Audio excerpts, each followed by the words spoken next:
This podcast was produced by OAR FM Dunedin with support from New Zealand On Air. Gorse. It's the enemy of the pastoral farmer who's trying to grow sheep. But when the conditions are right, gorse can be a great friend to native forest, acting as a nursery crop for natural native forest regeneration. So how does it do it? What species come through? What happens when its job is done? And where and when do we need to plant? Listen in to find out.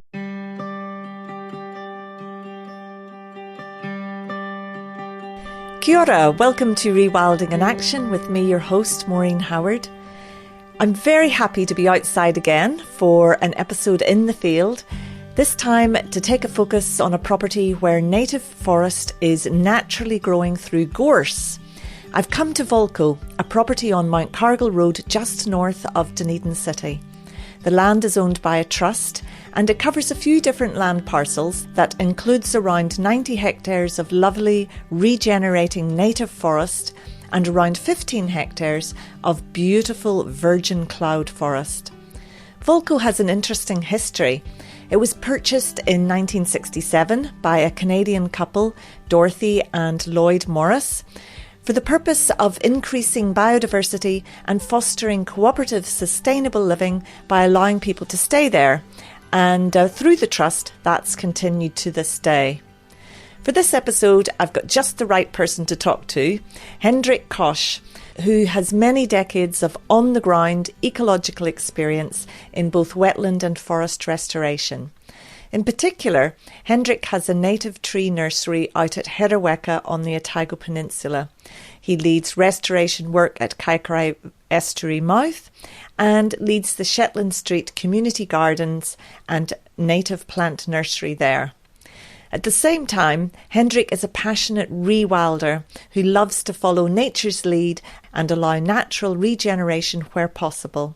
Hendrik has visited Volco for the last 50 years and he came on as a trustee around 15 years ago.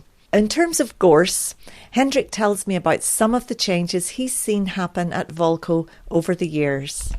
When I first came here about 50 years ago, or 45 plus years ago, the up top here where the farm homestead initially was, and still is, there's a cottage up there, it was paddock with virtually no gorse.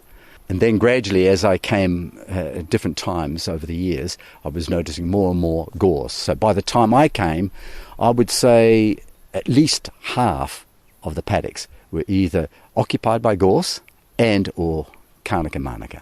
But Kānaka Mānaka had already been generating into the other areas that were abandoned as pasture even prior to that. So when Dorothy and Lloyd came on board, they weren't pushing stock into the bush at all. They were just keeping a small number of stock, cows and some sheep, just to keep as much as they could clear. But in the process, Mānaka, Kānaka, and then many of the other broadleaf species like kapuka, pate, horipito, the whole range of regenerating trees were already starting to establish in amongst the Mānaka and Kānaka. And some signs of also regenerating in around the edges of the gorse. So, to take us back in time then, one of the beauties of paddock is that the grass is kept so low, and that's quite critical, isn't it, for that initial successional process to start? Critical in terms of gorse, Mānaka, Kānaka and broom. Not necessarily in terms of mahoi, mako, any of the rapid growing shade tolerant, and also, like I said to you, the horoiko, lancewood and pate. They're so shade tolerant that they will happily grow in amongst gorse at an early stage, as long as they can maintain the speed to sort of not outcompete, but at least maintain the upwards movement as fast as gorse. They will see the light, and as they exceed the height of the gorse, they then start suppressing the gorse. And in places now, we're not only at that point, in some places it's already exceeded and some of the gorse is just crumbling into powdery twiggy dust. Yes. Yeah. So at the moment I would say we're standing here We've got some gorse beside us, but we have we've got tree ferns, we've got canica, we've got quite a lot of undergrowth, coprosmas, and then there's a large canica over there. So we've got a lot of diversity. One thing I'm interested in is how that successional process starts. How could people feel, yes, there's a chance that given time, it's going to take off. So the first thing, of course, is getting the stock off, isn't it?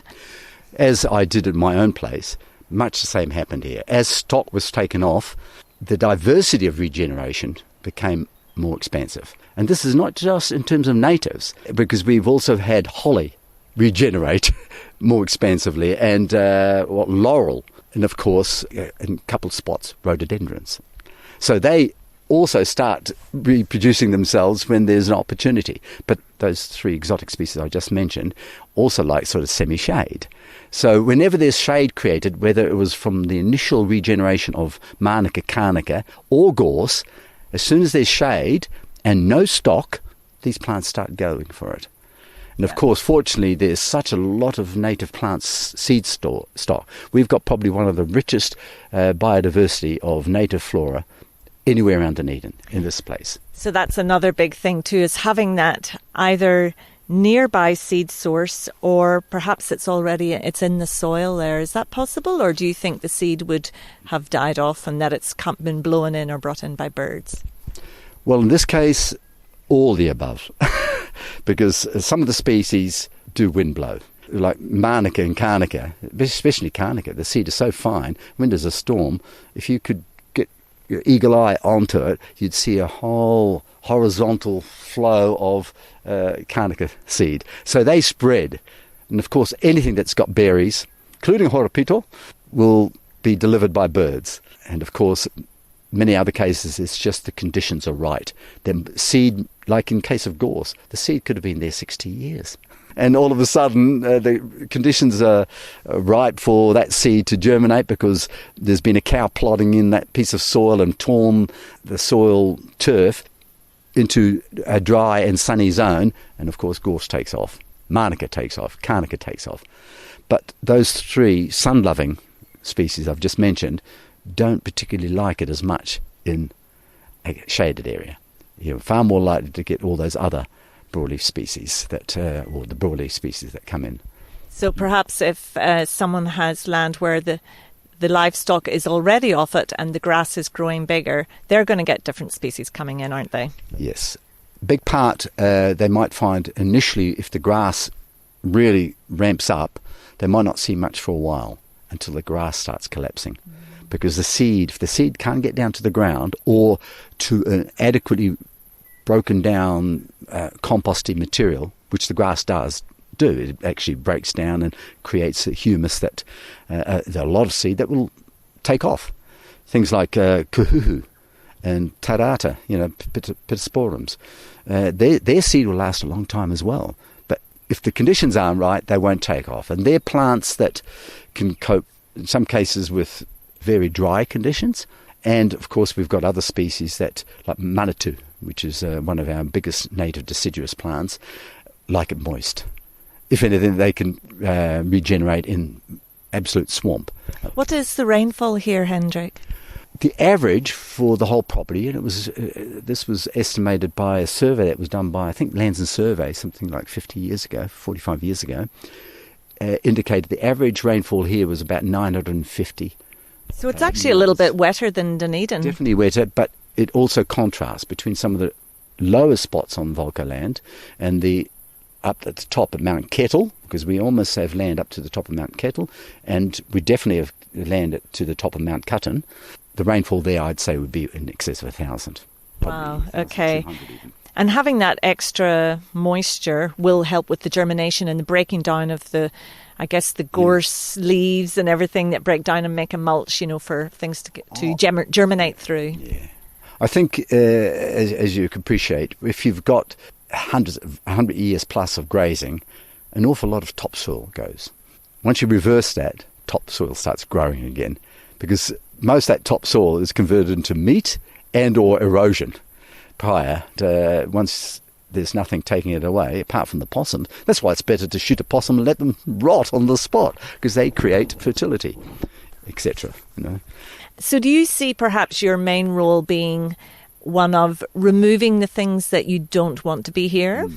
I think definitely doing our best to recognise what is being harmful and what is being beneficial. Now, we've not made a point of beating up on gorse, even though our contract with QE2, which was signed in, I think, 1998 or 2004, I forgot.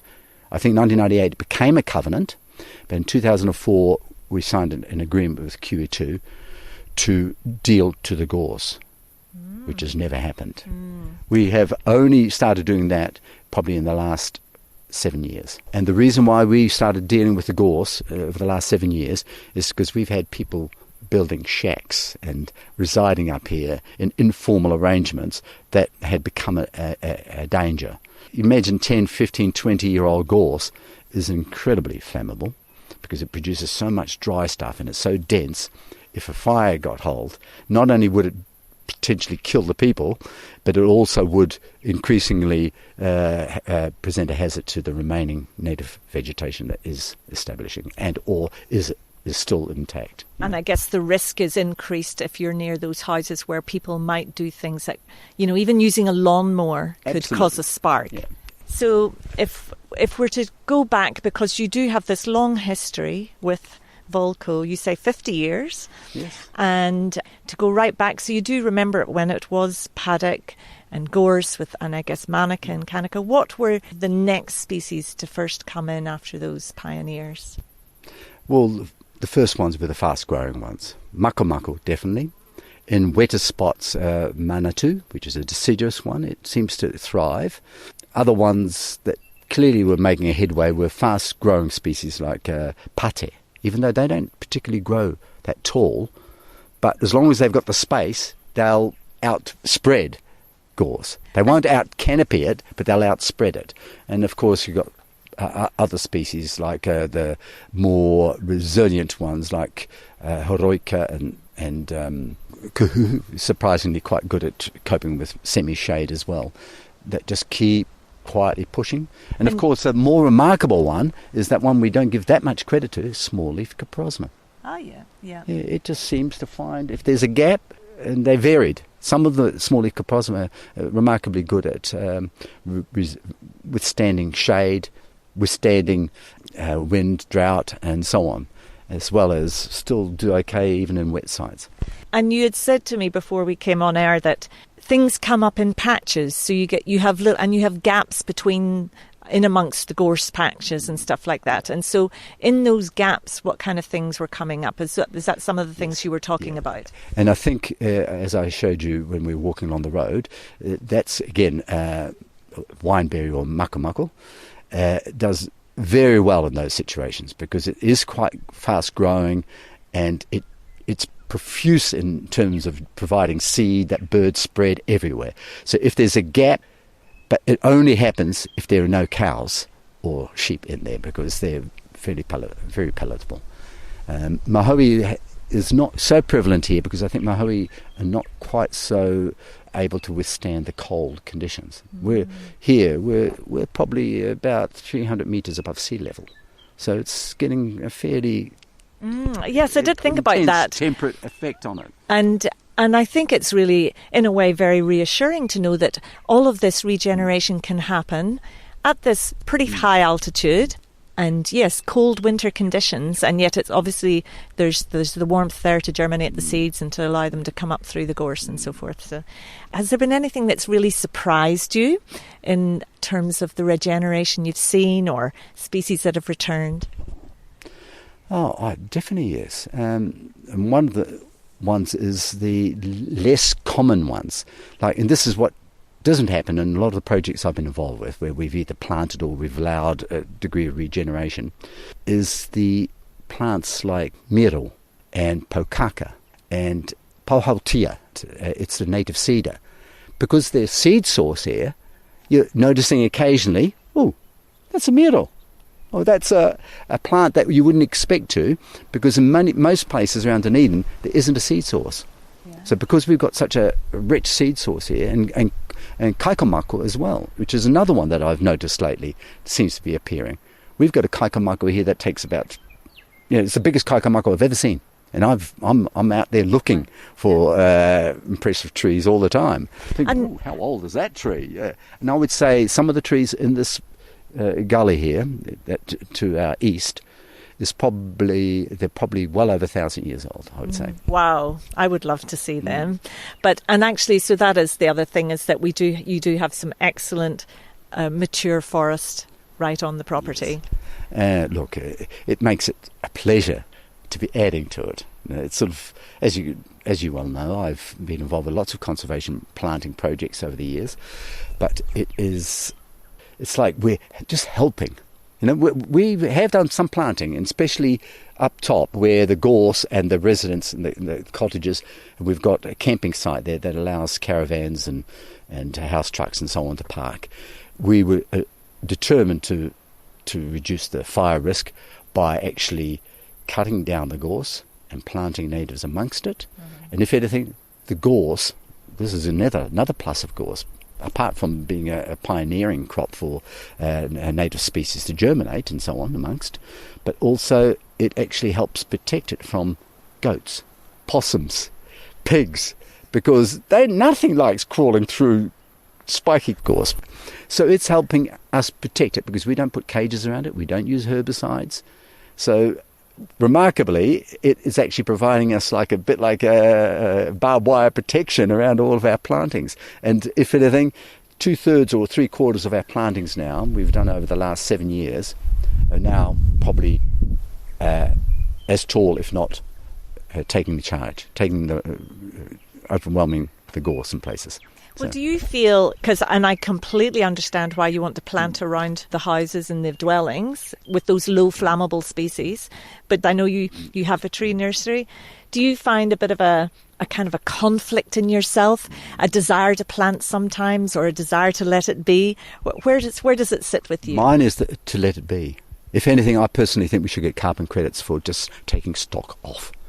Because as far as I'm concerned, anything that's creating carbon, absorbing carbon, and then rots is sequestering carbon, and then of course the next generation is also sequestering. It's a rapid way of meeting that concern about carbon emissions.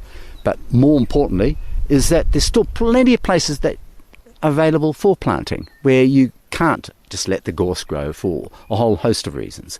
We've got a farm block where gorse is again encroaching, and we are planning to actually systematically plant the perimeters, not plant the whole lot. And the good thing about that is that it helps us manage the spread of gorse to a big part as well. Because usually where gorse gets established, is, as you've identified, is often places where the soil has been broken, or it's already bony soil and it's just yelling out for anything to occupy it. So if anything, we're helping to acknowledge, accept that, and enhance that. So from our point of view, the property is far too big for us to try to plant everything. And I think this is what happens when people are on a big property. They're busy doing other things, and then nature gets on with it. And it sure does.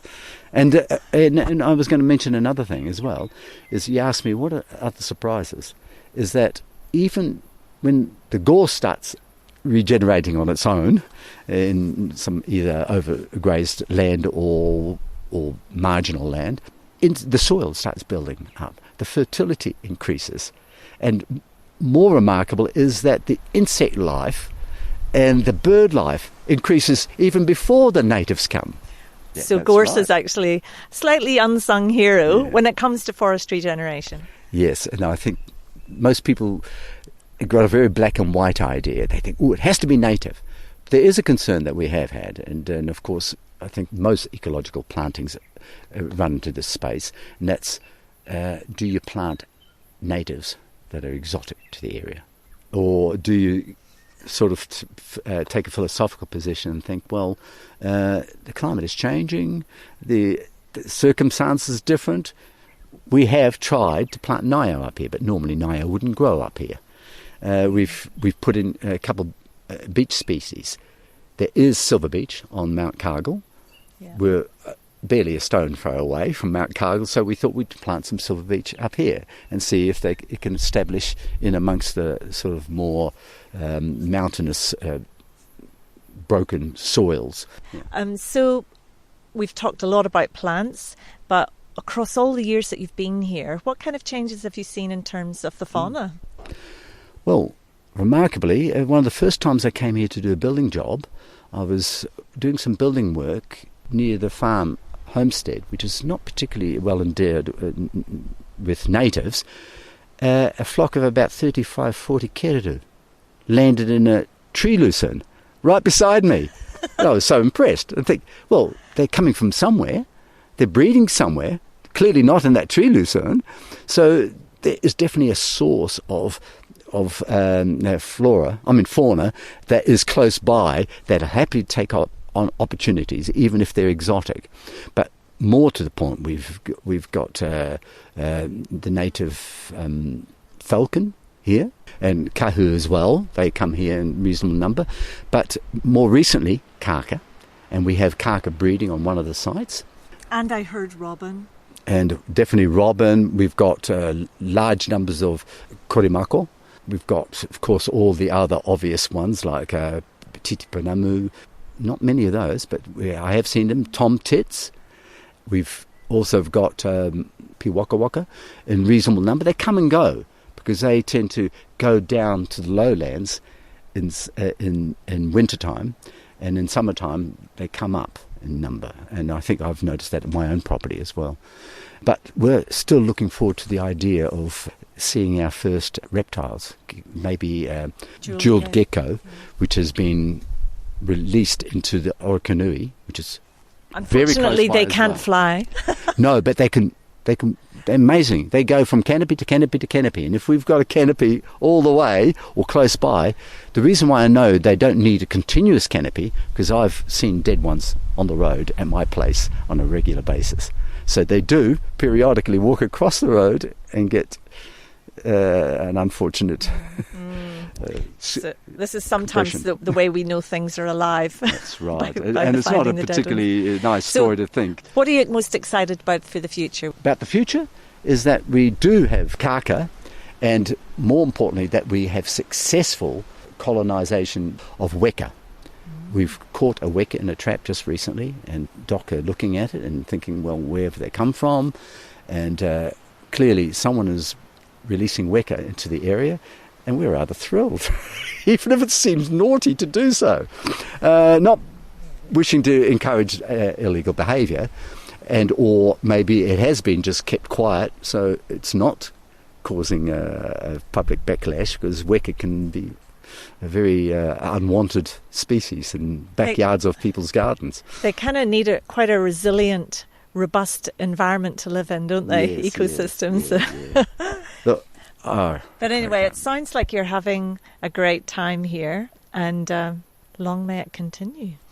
Well, I've been here for over 15 years as a trustee, and I'm not getting younger as most of us. The reality is that we're looking for succession. No, we're looking for new trustees that will maybe step in and maintain the momentum for another 10, 15, 20 years.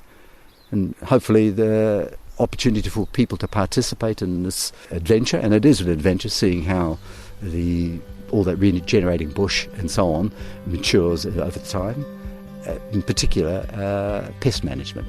And we do have one of our trustees that is very conscientious about that. Thanks so much to Hendrik Koch for inviting me to visit Volco and for sharing his great wealth of practical experience about the natives that are naturally regenerating through gorse there.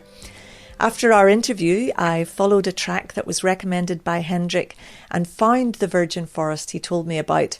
And it was there I saw this huge remu, more than 2 meters in diameter, I'm guessing. It was really an awe-inspiring experience.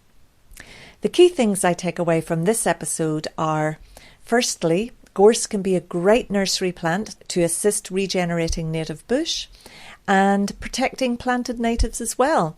And secondly, there is a place for planting on every rewilding site in those areas that are close to houses and property. So in a fortnight's time, very relevant to this episode, I will be interviewing Associate Professor Dr. Tim Curran from Lincoln University about minimising the risk of fire through the use of green breaks. So if you've got some regenerating bush, this is not an episode to miss. Thank you for listening to Rewilding in Action. I'm Maureen Howard, and I'd be really grateful if you can share this podcast. And if you've enjoyed it, it would be fantastic if you could give it a like too.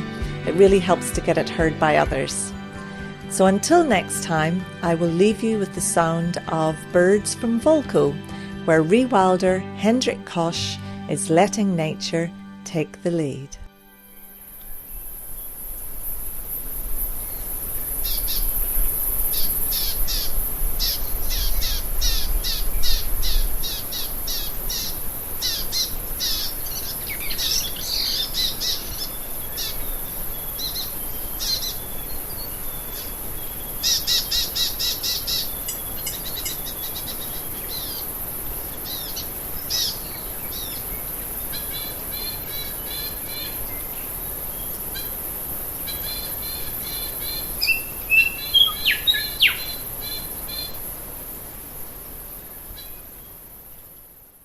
This podcast was produced by OAR FM Dunedin with support from New Zealand On the Air.